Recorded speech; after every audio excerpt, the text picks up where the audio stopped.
Hello everyone, I am Vibha Chauhan and welcome to Jai Hind Classes Funda Clear.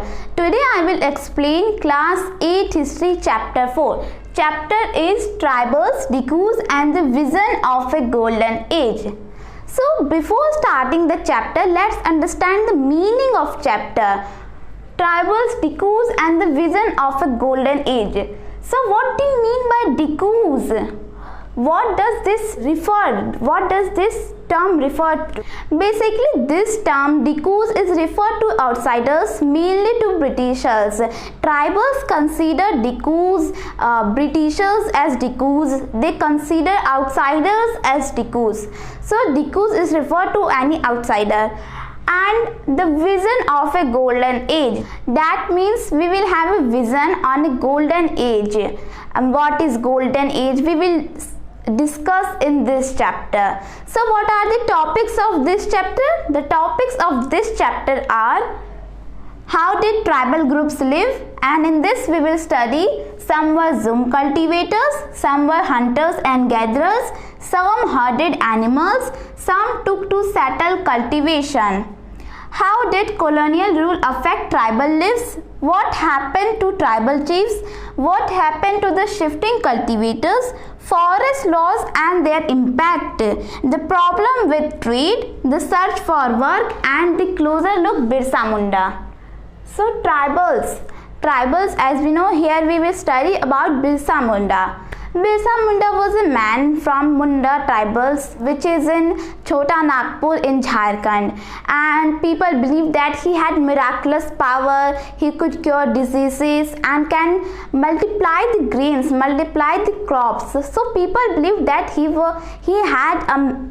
had many miraculous powers, and he also declared that he was appointed by God to save them from Decus, as I have discussed that Decus are outsiders.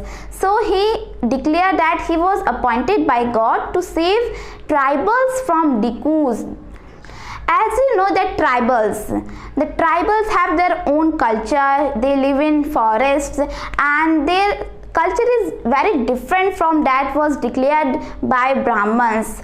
So tribal community was different from main society people, and they had their own customs, their traditions, their cultures, their festivities, their people, their rules, their regulations, all things they have different, and they were happy in their own life, in their own forest life. They were busy in their forest life. So tribals, how did tribals live? How did tribal groups live? So by the 19th century, or you can say in the 19th century, tribal groups or tribal societies lived many different lives. They performed different kinds of life, different kinds of cultures, different kind of activities to live on. So what were those activities? So what were those lives? So some were zoom cultivators. So many tribal societies, many tribal groups performed zoom cultivation, which is also known as shifting cultivation. As from the name we understand that it was shifting cultivators. That means tribal people moved from one place to another place. So what is zoom cultivation? Let's understand. Suppose there are 3 patches of land, and on the first they were growing crops, but when the land has exhausted, land had lose its fertility, they move to another land. And what they do that from the first land they cut the treetops, and by that the sunlight could reach the land, and after that they burnt the cut treetops, and from that ash which was of the vegetation, which was of the treetops, they used that ash to regain their land's fertility, to regain their soil's fertility, and they spread that ash on the first land, and they were doing agriculture on second patch of land. And after some years the second land was also exhausted. That means it had also lose its fertility. So what they do, they move to third one, they move to third patch of land, and they do same on the second land. And over the years, gradually and slowly, the first land had regained its fertility. And what they do, they move to first one, they move to first land, and there they do their agriculture, they grow their crops. And what is interesting in Zoom cultivation? Interesting is this that they didn't sow the crops, they just broadcasted it. That means they just scattered seeds, they didn't sow it in the soil, and after that the crop was grown. So they moved from one place to another in Zoom cultivation. So many tribal groups performed the Zoom cultivation, and the tribal groups which performed Zoom cultivation or also called as shifting cultivation was known as shifting cultivators or Zoom cultivators. So our next subtopic is some were hunters and gatherers. As I've discussed that many tribal groups, many tribal societies were Zoom cultivators, but all didn't perform the same. They led different kind of lives. So many of them were hunters and gatherers. The Khons of Odisha, the Khon tribal society of Odisha performed hunting. That means they hunted animals for their survival. Hunters and gatherers saw that the forest was very essential, was very important for their survival. So the Khons hunted animals from the forest, and they gathered things from forest. That means they gathered different kinds of things, different kind of flowers, different kind of fruits, different kind of vegetables, different kind of things. So they gathered from forest by moving one place to another, by moving one forest to another, and for their survival they ate fruits, and from the oil which was extracted from sal tree and mahua, they cooked their food. And they also performed trade with cities people, with city traders, because the city needed forest things which was very valuable for them. Traders wanted forest things, forest produce from tribals to sell it, and they bought from tribals and they sold to people in city or in village area. So they needed valuable things of forest, valuable because it was very important, it was very valuable for them. And the local traders performed trade with tribals for palash and kusum, which was used for color, which was used for making holy colors, which was used for coloring their clothes, which was used for dyeing their clothes. So they needed things from tribal groups which led hunting and gathering. However, when tribal groups' business shrank, that means their hunting shrank, they did work on low wages, they did work as laborers, as workers in mines, in coal mines, in many mines, and as builder, as they worked in building roads, and many were laborer, and where they worked they got very low wages because they didn't know how to trade, how to get money, what was the wage for them, what was the wage in local market. So they didn't know anything about trade, anything about work. So for this they got very low wages. But all tribal societies didn't perform working under any other people, under any other big rich people. Like beggars of Central India, beggars, tribal society of Central India saw that the working under any other people, working as a laborer was below their dignity. So they didn't work under their supervision, or you can say under their wages. They lived in forest, they continued to live in forest, and they performed hunting, gathering and many other activities in forest, but they didn't work under any other people. So this was all about some were hunters and gatherers. So our next subtopic is some herded animals. So as I've discussed that many tribal groups, many tribal societies perform zoom cultivation. Many of them perform hunting and gathering, and many of them herded animals.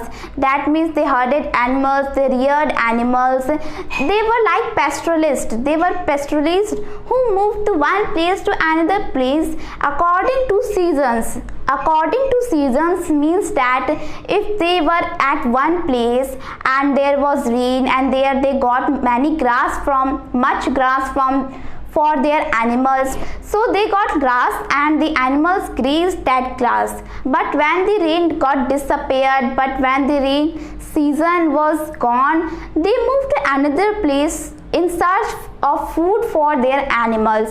So they were pastoralists and moved one place to another place.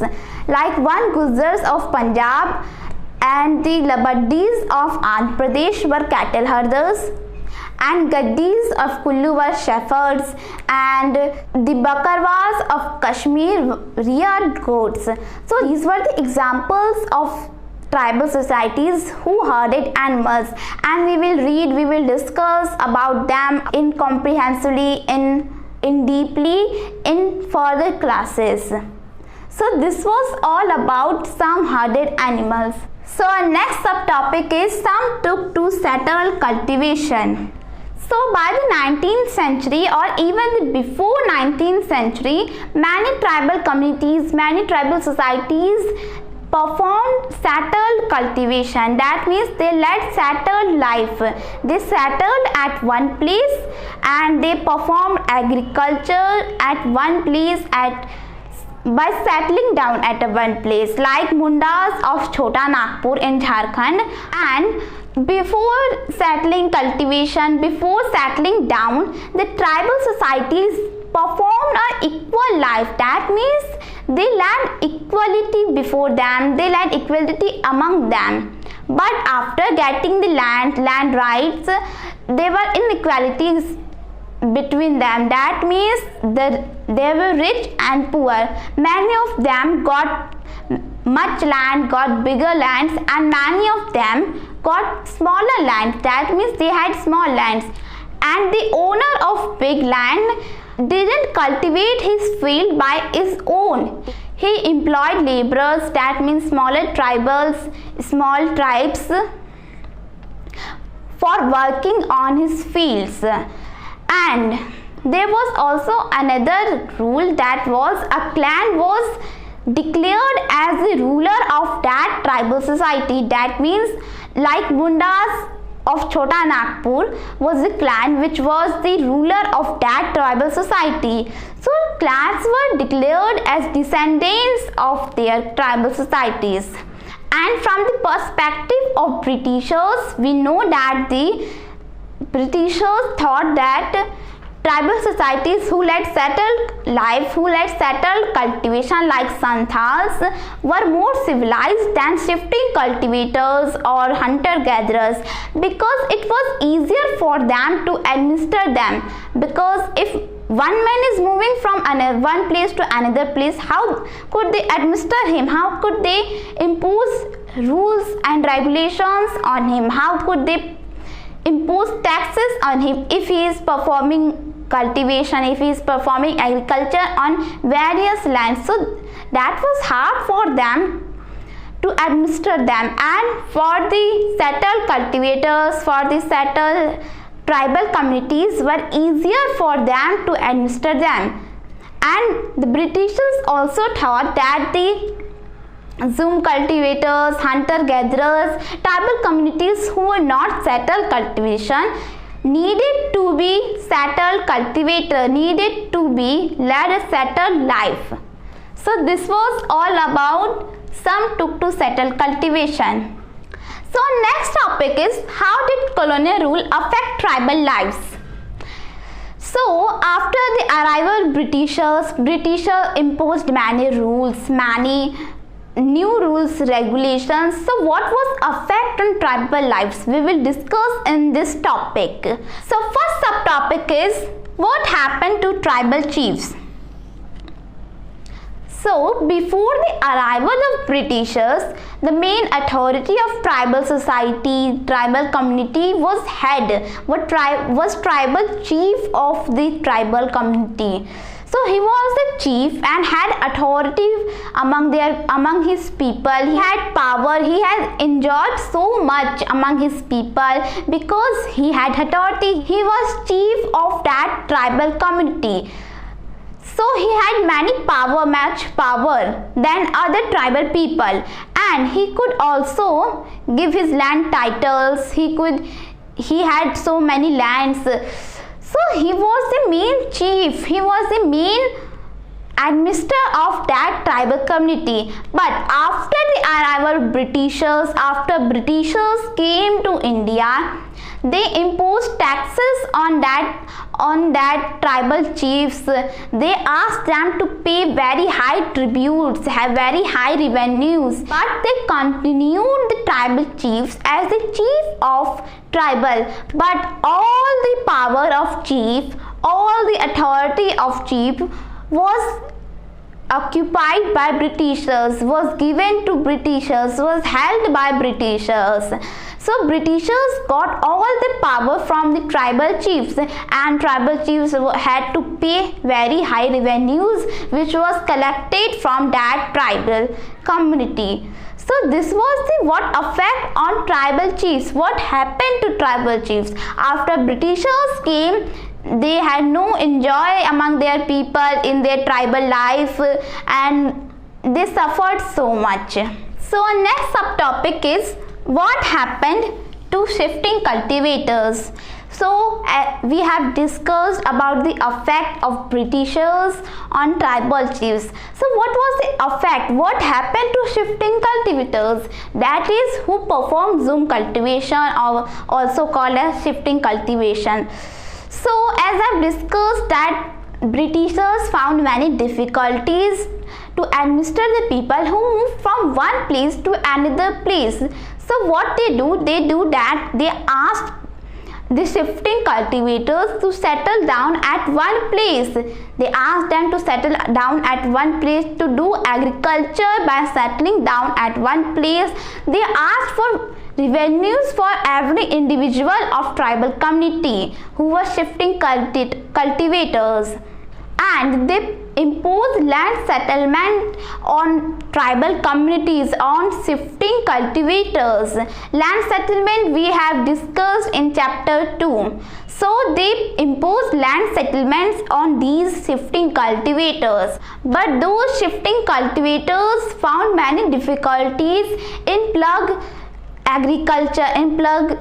settled agriculture, because they found land where water was scarce, where soil was dry. And suppose if they get any land by chance which was full of water, their soil was very fertility, but it is obvious that gradually and slowly after over some years the land would get exhausted, it would have lose its fertility. So this was problem with settled cultivation for shifting cultivators. So what they do that the tribes of northeast India, the shifting cultivators of northeastern India, carried on their own tradition, carried on their zoom cultivation, shifting cultivation. And after facing many widespread protests, Britishers allowed them to continue their shifting cultivators. That means the Britishers allowed shifting cultivators to continue their shifting cultivators. They didn't ask for any revenue. They didn't ask them to settle down. So there was victory of shifting cultivators over Britishers, because Britishers had allowed them to continue their business. So this was all about what happened to the shifting cultivators. So our next subtopic is forest laws and their impact. So as I have discussed that what happened to shifting cultivators, but Britishers also imposed many forest laws on tribal people, they imposed many laws. When they got all power in India, they got much power in India. What they do? They do that they declared forest as their state property, and in the forest they do another one thing. What they do? They do that they declare that a part of forest which was rich in timber, which was very good in timber, in which there was very good timber and logs, where they got many useful things, where they got many useful items for them. They declared that part of forest as reserved forest. That means there won't go any people, any tribes. So they declared forest as their state property, and in this state property, this forest, they declared a part as reserved forest. So as we know that the life of tribal people, the survival of tribes people was in forest. They had lived their whole life in forest. So Britishers applied many rules on forest, so there was impact. What was that impact? The impact was that according to reserve forest rule, according to rule of reserve forest, it was that no tribe people could go in reserve forest. Only not tribe people, all people. So tribal people had many problems with it. What was that problems? The problem was that the shifting cultivators or the hunters could not go in that part, and that was very useful for them also, because if they were hunting and any animal went into that part, so how could they hunt it? So that was a problem, and for shifting cultivators it was also a problem.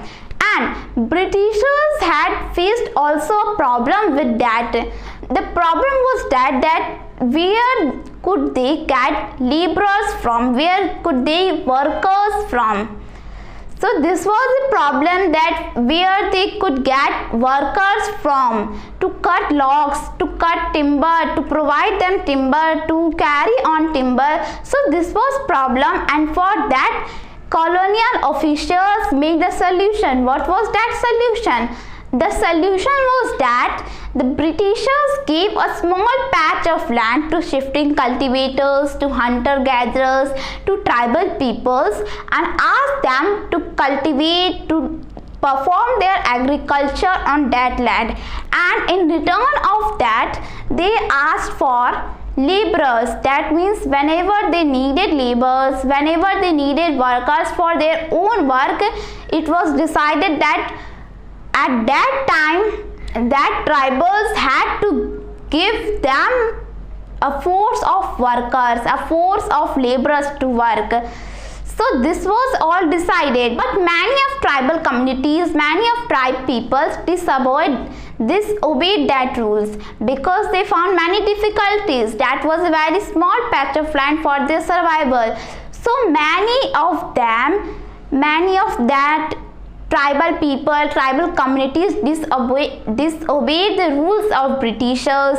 They secretly went in that reserved forest and continued their business, continued their hunting gathering, continued their shifting cultivation, and they also did rebellion. So one of those revolt was Songram Sangam in 1906, which was in Assam, and in 1930s Forest Satyagrah, which was in central provinces. So these were some rebels, and this was all about forest laws and their impact. So our next subtopic is the problem with trade. So by the 19th century or during the 19th century, many moneylenders, many traders, local traders sent their agents in forests for trade with tribal communities. Why did they send? What was the reason? Because they wanted forest produce, forest items from tribes, and they asked them to work for wages, and They asked them to sell their forest items in return of money, and it took much time for tribal communities to understand what they wanted, what they were doing with them. They were not doing fair, they were doing unfair, because at the market the price was very high, but the tribals were given very low price. Let's take an example of silk. We will take a look on silk. What was silk? How was trade done on silk? So in India, in Hazaribagh, which is now is Jharkhand, was very popular for silk, because the tribal communities of Jharkhand, the tribes of Jharkhand reared cocoons.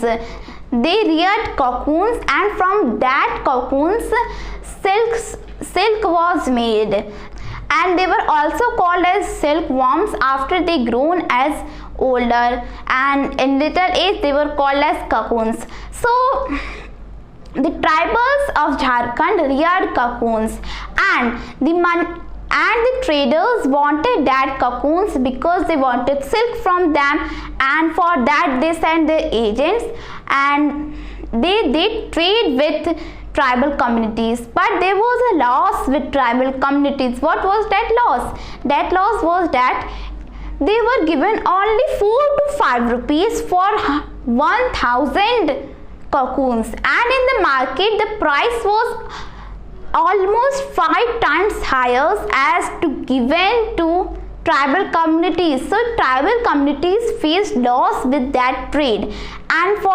because of that, due to that trade, they suffered debt, they suffered poverty, they suffered debt, because after getting very low price, very low wage, after working under the traders, what they do, they got loans from money lenders, and the interest of loan was very high to be paid by tribals, and for this they suffered debt and poverty. So it is obvious that the tribal communities saw the outsiders, the local traders, the money lenders, the Britishers, all Dikus as their main enemy. They saw all the local traders, all money lenders as their main enemy. So this was all about the problem with trade. What was problems with trade? I have discussed. And the next subtopic is the search for work. So the life of tribal people who went far away from their home in search for work was very worse, was very miserable, was very difficult.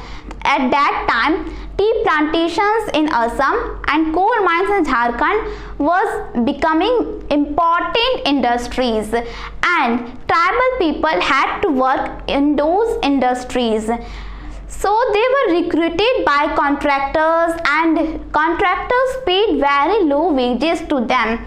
They found many difficulties. They were recruited and they were not allowed to return home. That was a major problem, because contractors who gave them work to do denied them to return their home to meet their family. So this was the problem. So this was all about the search for work. So the third and last topic of this chapter is the closer look, and in this Birsa Munda. So as there were many problems with Britishers, tribal communities found many problems, many difficulties for their survival after the arrival of Britishers. So they rebelled. In 1831 to 1832, the Kols rebelled against Britishers. In 1855, the Santhals also rose their power and rebelled against Britishers. In 1940, the Warli revolt in Maharashtra was against Britishers. So these were the rebels, and one of such revolt was led by Birsa Munda. Birsa Munda, as I have discussed, that he was a tribal people from Munda group, from Munda tribal society, and he was born in 1870, And from the childhood he had about tribes, he had about Munda tribal people, he had heard about India, and he had heard about a golden age. Golden age means a Satyuga, that means the age of truth. He had heard that before people were more happy, before people led their life very comfortable by natural, they took help of nature, that means they were completely natural and they were doing their activities through nature. So he heard about a Satyug where people were more happy, the age of truth. And he also went in missionaries to take lessons from there, and from there he also heard about a good age, a age of truth. And he also heard that to take back that golden age, to take that age of truth, he had to join Christianity. And he also went to Vaishnavas. Vaishnavas, as you have studied, the worshippers of Vishnu. So he also went to Vaishnavas, and there he also heard about a golden age, a age of truth, a best life, a best age. So for this he wanted to take back that golden age. He wanted that people would become more happy, they would practice their agriculture through nature, they would pick orchids, and they would pick fruits, they would use only natural items.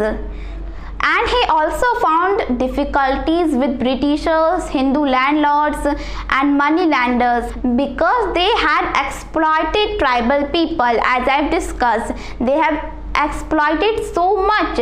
So for this he considered Dikumus as his main enemy, and for this he left all missionaries, he left all Vaishnavas, he left all things and rebelled against all Britishers, rebelled to take back that golden age, to take back that Satyug, a modern, an age of truth. And he urged power, his followers supported him. His followers did not consisted only of Mundas but also of Santhals, Oravans and many other tribal communities joined him, and they rebelled. And the Britishers found that Birsa was regaining much power, and they were worried about Birsa Munda. So for this, in 1895, Britishers arrested Birsa Munda and jailed him for 2 years, and the Britishers declared Birsa Munda as a convict of rioting, as a convict of rebellion, and they jailed him for 2 years. And after he got out from prison in 1897, he didn't stop. He again urged his power against Ravana. Ravana is a term which was referred to European people, European officials and landlords, Hindu landlords and moneylenders. So he again rebelled. He was trying again to rebel, but in 1900 he died due to cholera. And after that the movement was completely faded. But that movement at least success in 2 ways. What were 2 ways? What were that 2 ways? That 2 ways were that first one was, it was decided after that rebel that the land of tribal people would not be taken away by any other people, by any landlord, by any moneylender, because before, when they were in debt, they were in poverty, and they took loans from moneylenders, and after that they could not pay the revenue, they could not pay the interest to moneylenders, and as the interest, moneylenders took their lands. So after that rebel, it was decided that the moneylenders would not take their lands. And second way was that after that the tribal people had right to rebel against Britishers whenever they found unjustified, whenever they found difficulties. So these were the two ways in which the movement was successful. So this was the whole topic. Our chapter is completed, and in next video I will discuss next chapter. So thank you very much.